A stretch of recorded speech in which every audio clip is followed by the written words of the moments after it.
lost in night, in the wood, shadows fight.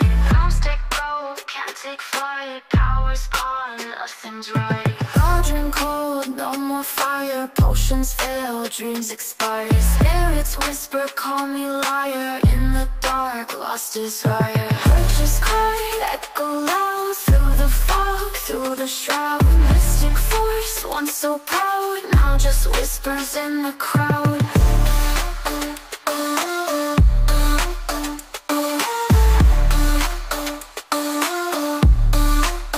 Babaylan TV. Hello Sagittarius, welcome po sa inyong reading. So this is for January the 22nd to January the 31st reading. Para po sa mga bago, don't forget to click the subscribe button, smash the like button, comment below kung kayo po yung nakaka-resonate, and hit the notification bell. Kung gusto niyo pong sumali sa ating live sessions, dun po yan sa ating kabilang channel, that is Babaylan TV. No, yan po ang ating unang channel catered for our international audience. And gusto ko pong ipaalam sa inyo na nag-release din po tayo ng video for January the 22nd to the 31st sa Babaylan TV. Ibang video po yun. So kung hindi kayo makaresonate dito, baka nandun po ang inyong reading. So Sagittarius, I want you to know that this is a general reading. You may resonate with the entire reading or you may resonate with some bits and pieces of the reading. Take what's only yours. Saggis, magsimula na tayo. Sagittarius. So moving on, destiny and transformation. So ang nakikita natin dito, Saggis, medyo parang feeling mo meron na tayong pagtanggap, pag-embrace sa nangyayari. No? Hindi tayo bitter kung sakaling, well, siguro sa una, no? Pero hindi tayo bitter ngayon na parang, tanggap ko na bakit kami nagkaroon ng ganito, no? Or tanggap ko na bakit nangyari sa buhay ko to. Tanggap ko na bakit kami nagkakilala at hindi nagkatuluyan. Or tanggap ko na bakit kami merong ganitong challenges ngayon, no? Ang sa akin, gusto kong mapagbuti ang aking sarili, ang sa akin with the transformation in here, no? Gusto kong hindi masayang itong sinasabi nating lesson na dapat kong matutunan dito sa pangyayaring ito, no? So, I'm taking every little thing as a grain of sand, no?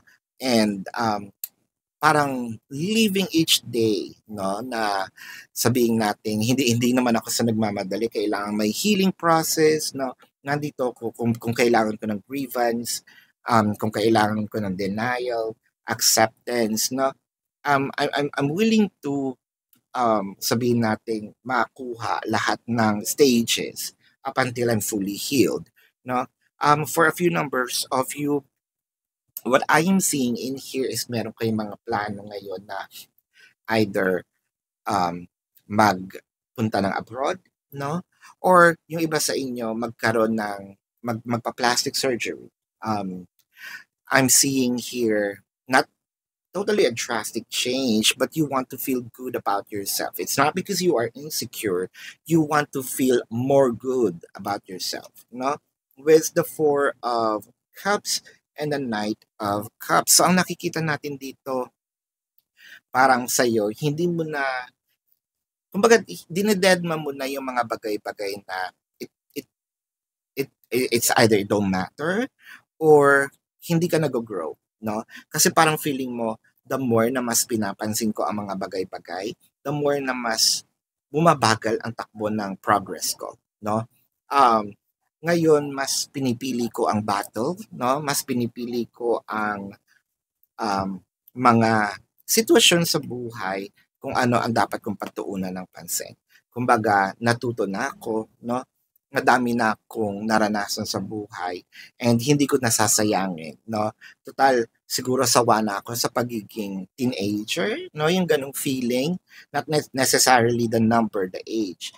Pero ngayon, I am becoming wiser with the Six of Wands and the Ace of Cups. So parang sa'yo, kung wala naman nagmamahal sa akin, okay lang. Mas mahal ko naman din ang sarili ko ngayon, no?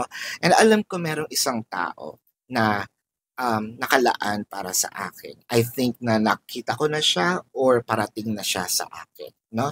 With the Queen of Cups, the Hangman, and the Four of Coins. So, ang nangyayari natin dito, siguro sabihin natin naging masyadong overconfidence tayo, overachiever, pero ngayon, para din kasing because of the trauma, no, na nangyari sa buhay natin. Parang nahihirapan tayo ngayong mag-trust, no, sa taong dumarating, or nasa harapan natin. Kasi nga, hindi madali ang prosesong pinagdaanan mo. Nakakita ako dito na to a point nga na siguro sinabi mo sa sarili mo, meron kang balat sa puwet when it comes to pag-ibig. Pero hindi ko papayagan, no, na malas ako sa buhay, no.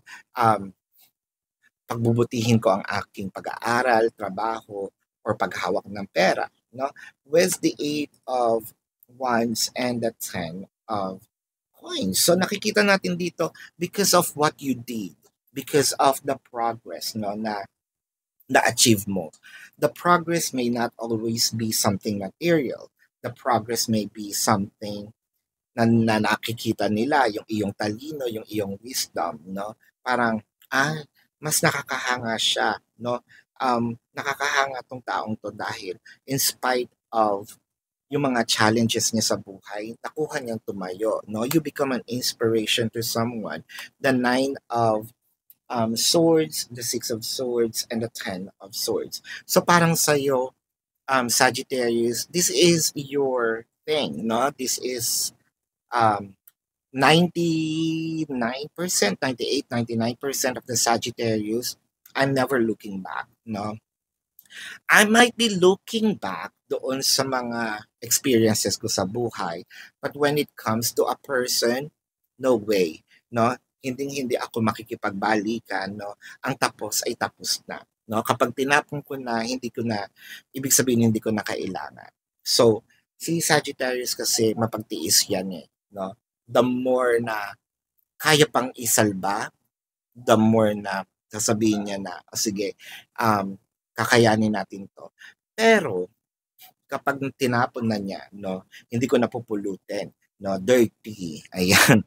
With the 10 of Swords, clarified by the Ace of Wands and the Queen of Swords. No, lalo na kapag naisip niya o napatunayan niya na ginagamit lang ako ng taong to, pwedeng sa pera or sexual pleasure, no? With the 5 of Cups and the 5 of Wands. So parang dati sinasabi mo ngayon na, or dati sinasabi mo na kasalanan ko to lahat. Ngayon, hindi naman sa palagi, no? Hindi naman sa lahat ng oras. Sige, meron akong pagtanggap na yes, meron akong kasalanan, pero hindi lahat-lahat. Ngayon, alam ko na kung sino yung kaaway, kung sino ang kakampi, but ang higit sa lahat, ang pinakakakampi ko dito ay ang aking sarili. No? So this is your reading, Sagittarius. Let's check the zodiac sign of your person. Pero bago ko gawin yan, no? Gusto kong ipaalam sa inyo na sa kabilang channel po, Babaylan TV, no, doon po tayo nagla-live sessions with Q&A. Ayan. So, kung hindi nyo po maabutan, pwede naman kayo magtanong dito sa ating comment section as long as the question po is answerable by yes or no. But, kung hindi kayo papatulugin, no, ng yes or no na sagot lang, edi dumiretso na po kayo dun sa ating question form. Sa description box po ng video na ito, there is a link. Click the link, you will be routed to my website. Doon po sa website, nandun po yung name, amount per question, no, number, QR code for your reference. And if you want to book a private reading, nandun din po siya. Take advantage of the 4 questions plus 1. It's a discounted price po, no? Sagis, let's check the zodiac sign of your person. I am seeing Leo, Pisces, pwedeng kapwa Sagittarius, no? I am seeing Taurus, Scorpio, Virgo, Cancer. Yeah, so this is your reading, no, Sagis? Again, maraming salamat po. Love and light. Namaste. See you po sa susunod na readings. Goodbye. You want the best of my heart, you just